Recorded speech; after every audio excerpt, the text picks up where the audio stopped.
Este término se obtiene de la sumatoria de los productos de los coeficientes estequiométricos por la energía libre de Gibbs de cada uno de los componentes de la reacción en un estado de referencia a una temperatura, a la temperatura a la cual está ocurriendo la reacción. Estas propiedades termodinámicas usted las puede obtener de tablas.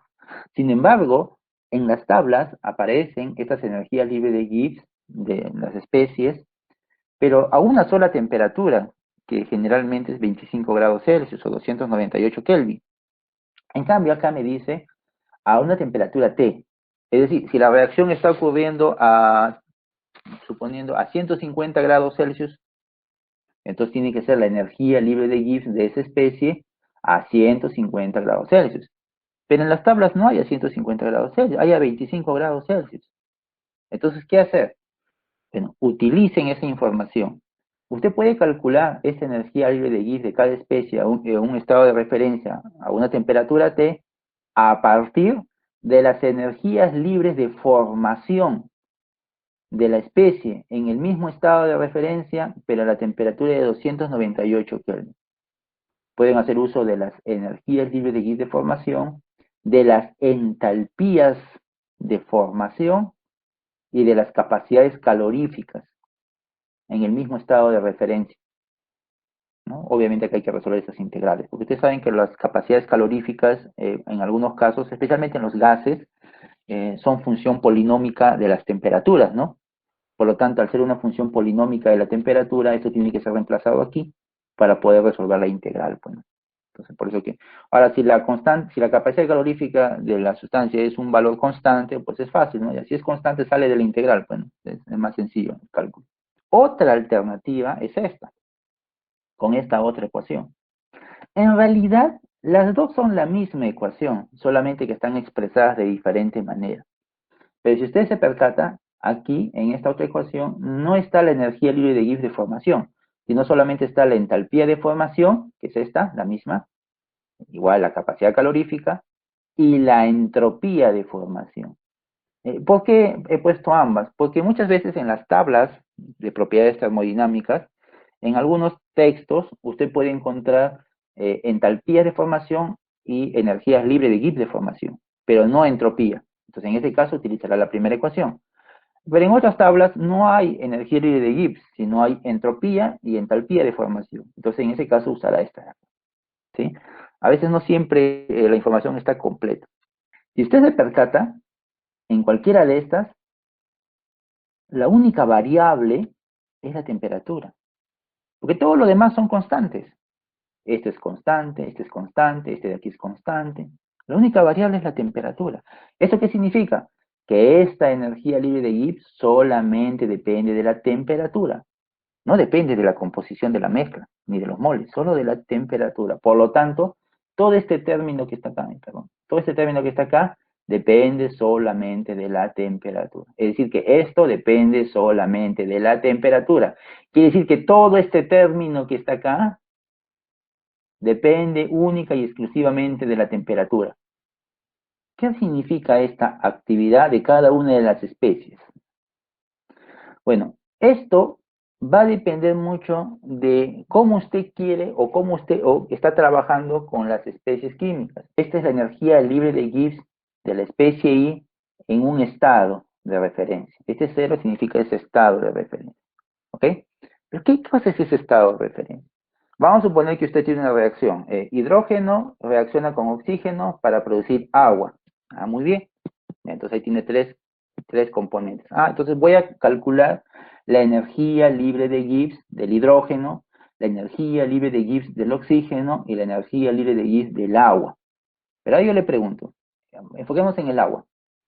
Energía libre de Gibbs del agua. ¿Qué agua? ¿Gas o líquido? Tal vez hidrógeno con el oxígeno forman agua en estado gaseoso. Ojo que también pueden formar en estado líquido, ¿ah?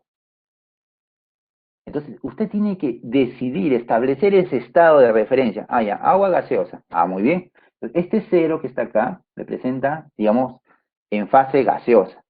Me imagino que en el caso del hidrógeno también va a ser en fase gaseosa, ¿sí? Me imagino que en el caso del oxígeno también va a ser en fase gaseosa, ¿sí? Muy bien, los tres componentes está tomando usted como referencia la fase gaseosa.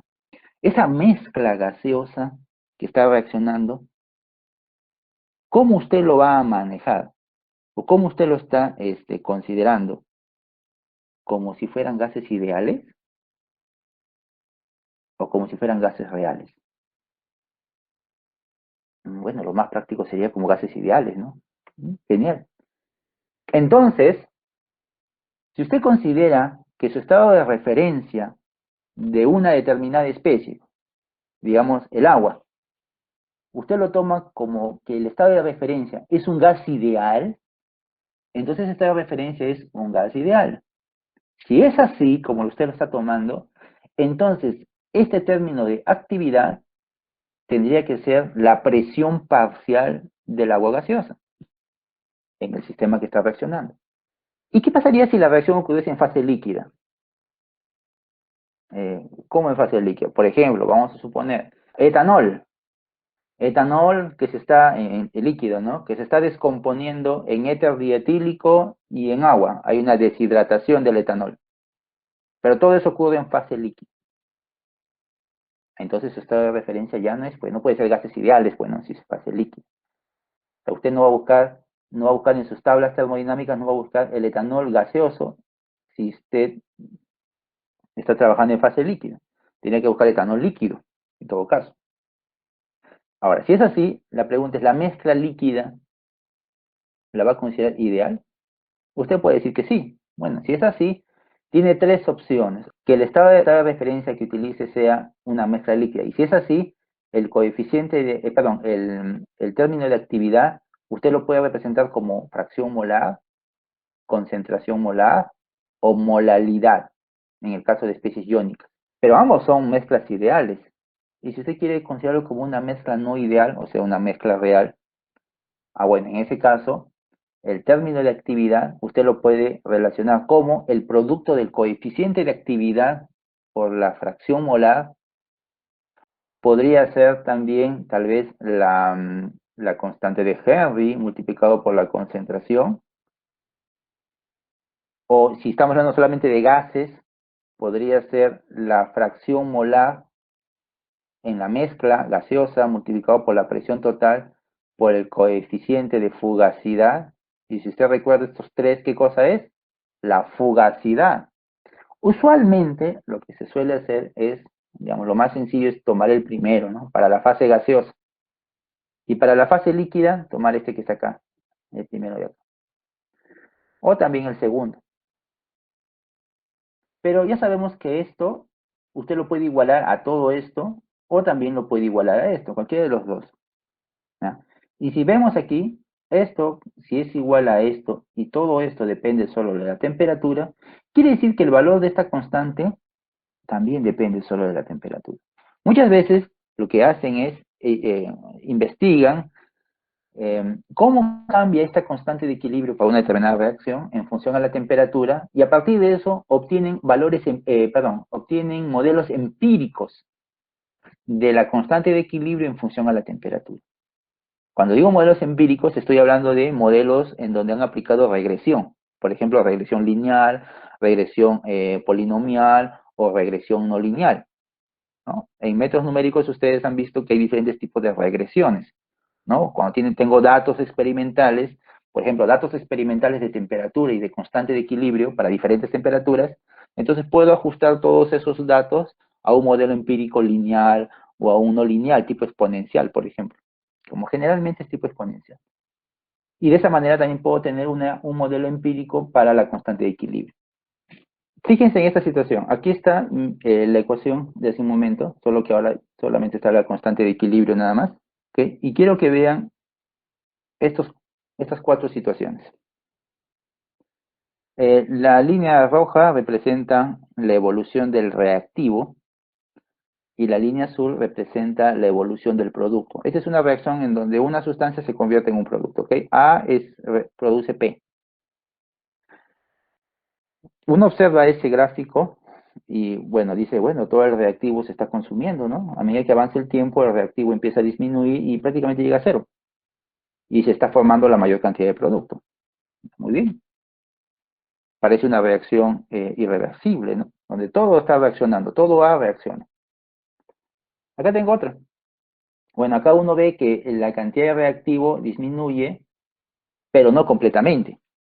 Llega hasta un valor y ahí ya no reacciona más. Lo mismo ocurre con el producto. Se genera, pero hasta cierto valor. No tanto como la primera, ¿no?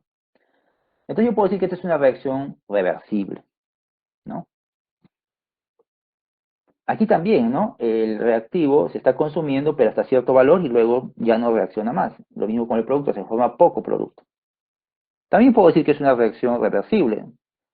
Ambas son reversibles, solamente que aquí se está formando más producto que aquí, nada más. Por supuesto, esta que es irreversible es la que forma más producto, ¿no? Bueno, aquí vemos que el reactivo A no está reaccionando. Vemos que no ha disminuido nada el reactivo A y por lo tanto no se ha formado nada de producto, ¿no? Entonces yo podría decir que aquí no hay reacción.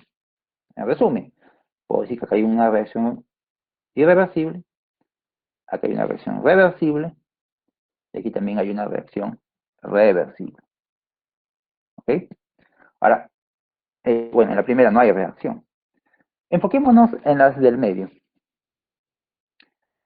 Bueno, en realidad en todas están partiendo del mismo punto, con una cantidad de reactante, la cantidad de reactivo inicial, y una cantidad de producto inicial que es cero. O sea, al inicio no hay producto. En esta reacción, a medida que transcurre la reacción, vemos que se llega a un valor constante. Es decir, que el contenido de R disminuye hasta este valor y P aumenta este valor. Estos puntos o estas cantidades ya no van a cambiar. Entonces, podemos decir que esta reacción ha alcanzado un punto de equilibrio, ¿no? Donde ya no hay más producción, no hay más conversión. Cuando tenemos ese tipo de reacciones, y si lo comparamos, disculpen, con la otra, con esta de que está acá atrás, vemos que también alcanza un punto de equilibrio. Pero si comparamos ambas, vemos que esta forma más producto que esta.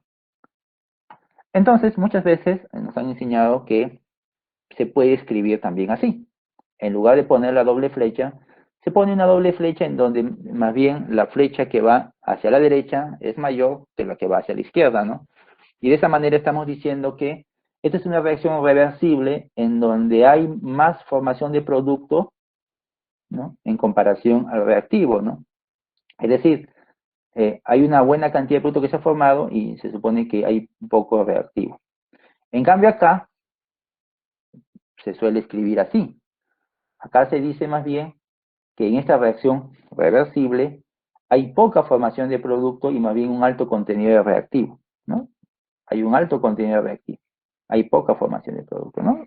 Bajo esa misma idea que está acá, yo podría hacer algo igual con esta. Claro, pero usted mira, pero esta es una reacción irreversible, sí, pero yo lo puedo expresar como una reacción reversible. Yo lo puedo escribir así.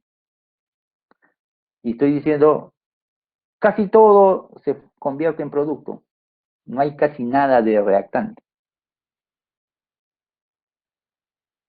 Eso significa que la cantidad de producto en el equilibrio es casi igual a todo el producto que se podría formar con el reactivo. Por lo tanto, aquí abajo diré que la cantidad de reactivo ha llegado a un valor muy pequeño que tiende a cero. Y ese es su valor de equilibrio. Un valor muy pequeño que tiende a cero. El otro es un valor que tiende al máximo valor que podría obtenerse. Entonces, si es así, si yo puedo escribir estos puntos finales de esta manera, puedo hacer lo mismo acá. Oiga, pero acá no hay reacción. No importa.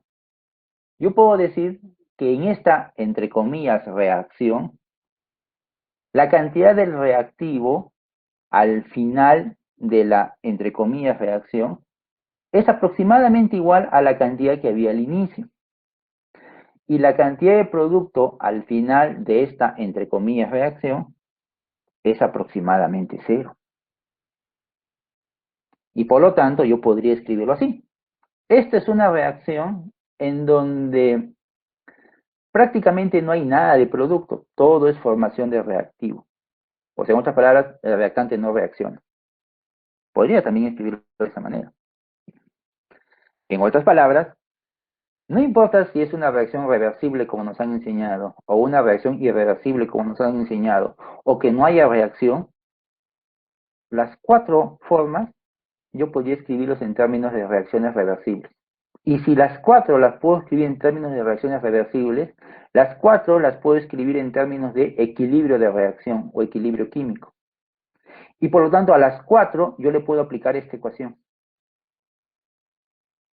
No importa qué esté ocurriendo, cómo esté ocurriendo, o entre comillas no esté ocurriendo nada, yo le puedo aplicar esta ecuación. Y voy a encontrar que cuando tengo una reacción de este tipo, como la que ven aquí, y si yo calculo esta energía libre de Gibbs y por lo tanto calculo la constante de equilibrio, voy a encontrar que esta la constante de equilibrio es un valor, llamémosle alto, mayor a 1 si quieren. Es un valor positivo, porque tiene que ser positivo siempre, pero que es, si quieren, ligeramente un valor alto, grande, mayor a 1. ¿Ya? No necesariamente mayor a 1, pero digamos que así es un número a tener en cuenta. En cambio, si la reacción es de este tipo, la constante de equilibrio más bien va a ser un valor bajo, bajo en comparación a este. ¿Y cómo sería la constante de equilibrio de una reacción de este tipo? Infinito. O un valor muy alto. Cuando usted tiene una constante de equilibrio, por ejemplo, que es igual a 10 elevado a la 12, 10 a la 12 es un valor altísimo. Ah, ya, ese es infinito. Por lo tanto, cuando uno ve eso, dice, ah, no, esta es una reacción irreversible. Mire, a pesar de que lo estamos tratando como reacción reversible, pero por tener una constante extremadamente alta, usted simplemente para no complicarse la vida dice, bueno, lo voy a tratar como un irreversible y punto. Cuando usted hace el cálculo de la reacción y obtiene que la constante de equilibrio es un número que tiende a cero, por ejemplo, 10 a la menos 16. 10 a la menos 16 es un valor muy pequeño, prácticamente cero. No es cero, pero es prácticamente cero.